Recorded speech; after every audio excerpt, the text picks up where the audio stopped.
Hi, and welcome to another edition of Six String Corner. As I said in the last episode, this time I'll be talking about Soren Andersen's album Constant Replay. This is an album that came out in 2011 and is by Soren, who is from Denmark. I discovered Soren because he's a Yamaha guitar artist. He's also a TC electronic artist. So for those of you who play, you'll be very familiar with TC Electronics' take on their stomp boxes and pedals with their signature of custom tone prints, which you can download and put into your boxes, particularly delay pedals, which is what I invested in. But I also came across him through Glenn Hughes, yes, of Deep Purple fame. And more recently, Black Country Communion. Soren had been playing with Glenn live across Europe for quite a while, and that's a pretty good little thing to put on your resume, really. And so I was kind of interested in Soren as a guitarist from what I heard him demoing, from what I would hear him playing. With Glenn Hughes and the various things that I found on YouTube, which some of you may have also seen yourselves. So I decided to get a copy of this. I had to buy it from Denmark and get it shipped. I still like to have hard copies of things, so I can also show them to you and show other people. And he's got a beautiful guitar on the back of that album. Can you see that? That is gorgeous. But yeah, I was very much interested in Soren's guitar that he was demonstrating for Yamaha probably through 2011 and 2012 quite heavily, which I think was their 611 HFM. Because it was a hardtail, but it had a Strat-like neck, Strat-like body, but it went to a sort of humbucker in the bridge position and a P90 in the neck position, which I found really interesting. I decided not to get one in the end because Jack Tamarat from Thailand, who's another fantastic guitarist who I will be doing a piece on later, he had taken that guitar a step further and had a tremolo put on it, and I was kind of interested to wait for that to come along, P90 and a tremolo on a Strat type guitar. Just seemed, something different without having to mess around and route a body and do all of that crazy stuff myself, or find someone to do it for me. So anyway, too much guitar talk and not enough about this. So what can I tell you about this? It's his first solo album. He's done a lot of session work. He's played with guys like Mike Tramp on a couple of his projects, I believe. I'm not too sure whether he's actually played on Glenn's recordings or whether he's just his touring guitarist. I should really look into that. Or maybe one of you guys can tell me. But this album, 12 tracks, it's very catchy. It's a good rock album. It's got some very good solos in there. They're quite short in a lot of places though. It doesn't overwhelm the tracks with too much. You can kind of see the pop influence that he has along with his rock sounding guitars that he was influenced by growing up in the 70s and 80s, which he talks about a bit on his website. There are a couple of tracks on here that you just get that real sort of, ooh, isn't that And one of those for me was Black Lady, because it kind of has a very dirty sound to it, which is really nice. And then there's another track on the album that almost sounds like the beginning of a very well-known Black Crowes track, and that's not a bad thing. I'm not disparaging that at all. I think it's quite cool when you can remember something that you like so instantly, and then you come across something else and it sounds as good but different. You know, he's made his own sound, but you can hear the influences in his songwriting. You can hear the desire to not go all the way and make a really pop album and not make a really totally rock album. He wants it to, well, it feels like he wanted it to be somewhere nicely in the middle that would appeal to a lot of people, but also reflect what he likes to do and what influences him. So I quite like this. It's quite catchy. I've played it quite a few times now. And I've been itching to make this so that I can stick this in my car and blare it out.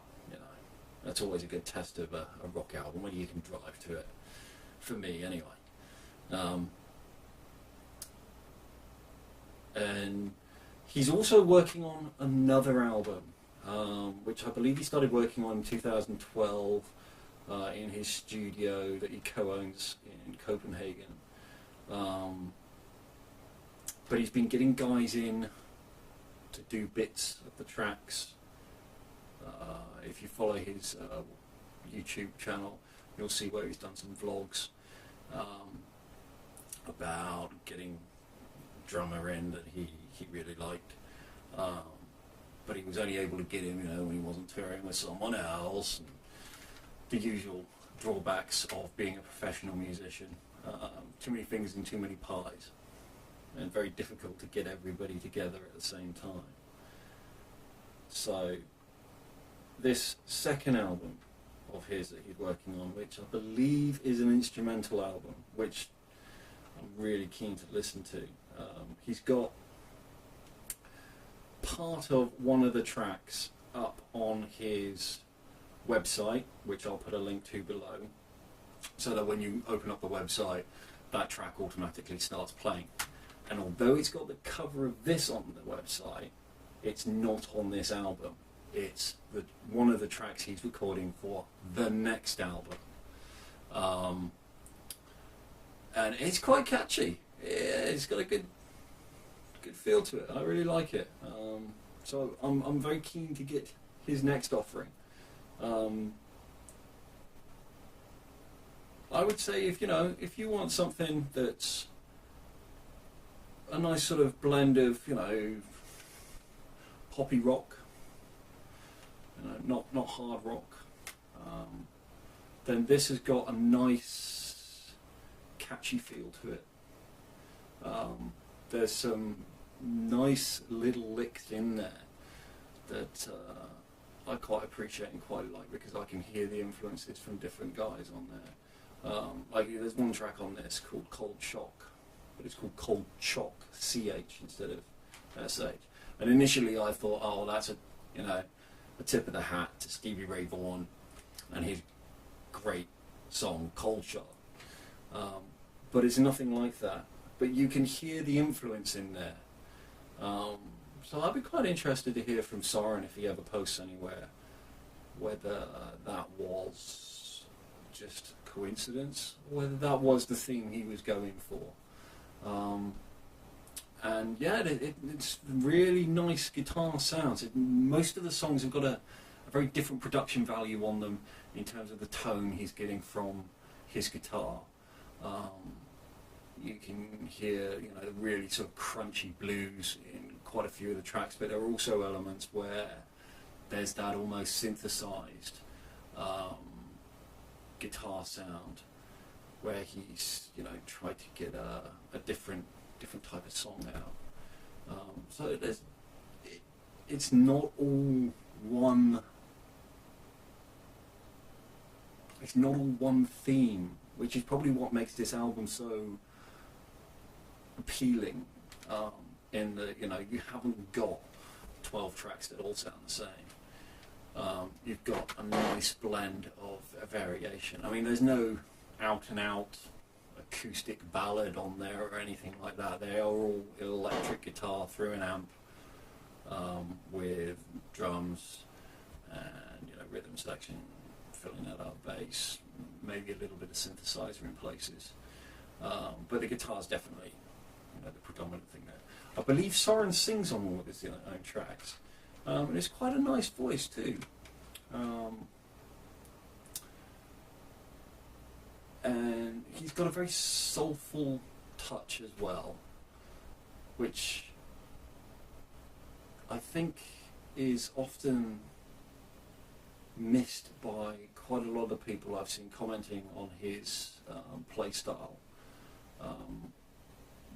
One has to remember that most of what he's done in terms of playing live with, say, Glenn Hughes, for example, isn't music he's written. You know, it's music he's been hired to play live. And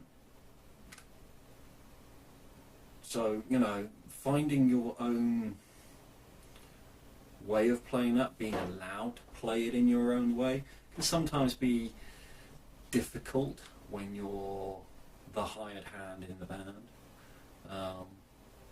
But I'm speculating there. That's just the impression I've had. And I think he gets unfair criticism for that. From what I've heard and managed to listen to of live performances, yeah, Soren's a great guitarist. Perhaps coming from Denmark hasn't given him the exposure that he deserves. But I think through his work with TC Electronic and Yamaha guitars, he's certainly got better known amongst musicians and those of us who have that addictive habit of collecting gear. You can't see it, I'm not going to show it to you, but my collection's getting bigger and I'm going to need more space. But yeah, I like this. I would recommend it if you like Black Crowes, you'll like this. If you like something along the lines of Soul Wax from about 10 years ago, you'll like this. Yeah, you know, there's that blend of sort of 70s American influenced rock and 80s as well, because he does like his Marshalls. And there's also that post-grunge electro-pop rock album kind of stuff from the end of the 90s. You can really feel that there, or I could anyway. It really made me think of Soul Wax for some reason when I heard it. Just the production value of, you've got a rock album, but you've got synths in there, you've got great percussion and rhythm going on, and it all counterbalances really nicely without one instrument completely overwhelming the track. And I guess that's why I kind of like this. You know, it's there's a lot of thought gone into this. It's not just a guitarist trying to hammer out and show off that he's a great individual instrumentalist. I mean, he's not trying to be Yngwie Malmsteen, for example. Not that there's anything wrong with that, so long as you can do it to that level of virtuosity. But he's trying to show off his... I don't know if he's trying to show off, that's probably a bad thing to say. No, he's put together an album where you can really sense that there's a lot of thought that's gone into the songwriting He's collaborated with an awful lot of people on this album. He's had lots of different musicians come in and work on each of the tracks. You know, it's not just 4 guys have done the whole album. Not at all. And maybe that's the beauty of owning a recording studio, is he comes into contact with lots of different people and he's able to do things as and when he wants to, and you know, he's got all the facilities there to do so. And yeah, it's a nicely balanced album. You'll probably hear me say that a lot. Maybe that's what I'm attracted to, is, you know, albums not just where there's one guy going, yeah, aren't I amazing? Look at how well I can play this solo, and look how fast I can go. There's more to music than that. I mean, you could play a legato and you could play an arpeggio and you can get it lightning fast. But if it's not melodic and there's no point to it in the song, if it doesn't blend with the rest of the instruments and produce a piece of music that you actually want to listen to and you find enjoyable, then it's just playing a scale for the sake of it, and that's not entertaining. That's just boring. So, Soren Andersen's first album, very good. I want another one. Let us know when you're bringing out the next one, Soren. It's been quite a while since you put anything up there. I know you've been very busy. It is the summer now. It is, you know, outdoor gigging time. But yeah, I'd be very interested to know when is this second album going to be finished? How far through it are you? Are you having to write more material? Have you not, you know, written enough yet to fill it? Is it down to not being able to get hold of musicians because we're all busy? Or have you changed your mind about the direction you want to go with it? That would be interesting to know. If you're interested in Soren, I would very much suggest looking up some of the demonstrations that he's done for Yamaha guitars. Just look up Yamaha 611. You'll find a beautiful, beautiful piece where Soren demonstrates what that guitar can do and what he can make it do. I was so close to buying it, so close. There's another couple of good things out there. Yeah, I know there's one where Soren talks about the tone print that he created for TC with the guy who's in charge of TC. There's another great little video where he demonstrates the Flashback 4, I think it might have been, which is a multi-effects delay pedal, which I've got one down there. Great piece of kit, does so much. It's almost mind-boggling. I've sat here for hours messing around with that thing. You know, so many different prints that are on there, and there's like 100 and something on the web from different artists. It's just a geek's pleasure, really, and a guitar geek is even worse. You can listen to snippets of these songs, I believe, on iTunes. I did find it on there. You can also check out some of the live performances. I have found there's a live performance of Black Lady on YouTube, which I think is about 2 years old now. But that's pretty cool. That's pretty good. That'll give you an idea of what Soren's like as a performer. I know he came over and did a Yamaha demonstration in the UK a while ago. I wish I'd had the chance to see that. But there's another video of him doing that as well. Such are the joys of social media now. You know, there's so much material up there that you can look into if you're interested in an artist. I will have to try and remember to note all of these down in the link below. What else can I tell you about this? Yeah, I like it. I would probably recommend, unless you're really like Soren, like a fan like I am, download's probably the better way to go, because with the shipping costs having to come from Denmark rather than, you know, just being able to get it from your local supplier. I won't mention names. It adds up to the cost a little bit, but I'm quite happy with that, because I've got something I wanted, and I knew I wanted it before I bought it, whereas, you know, not everybody will want to spend that much initially on a purchase they're not 100% sure about. I can appreciate that. So, Soren Andersen, check him out. He's worth listening to. Very good. But he's also quite a songwriter. Thank you for watching. I hope you enjoyed this latest edition of Six String Corner.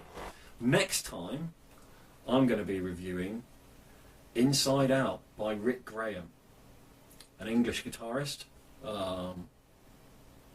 Absolutely phenomenal player. He was Guitarist of the Year a couple of years ago, and I had the great privilege of listening to him play this album live a few months back. That's what I call it, signed. I like signatures. So yeah, next time, Rick Graham. Thank you for watching.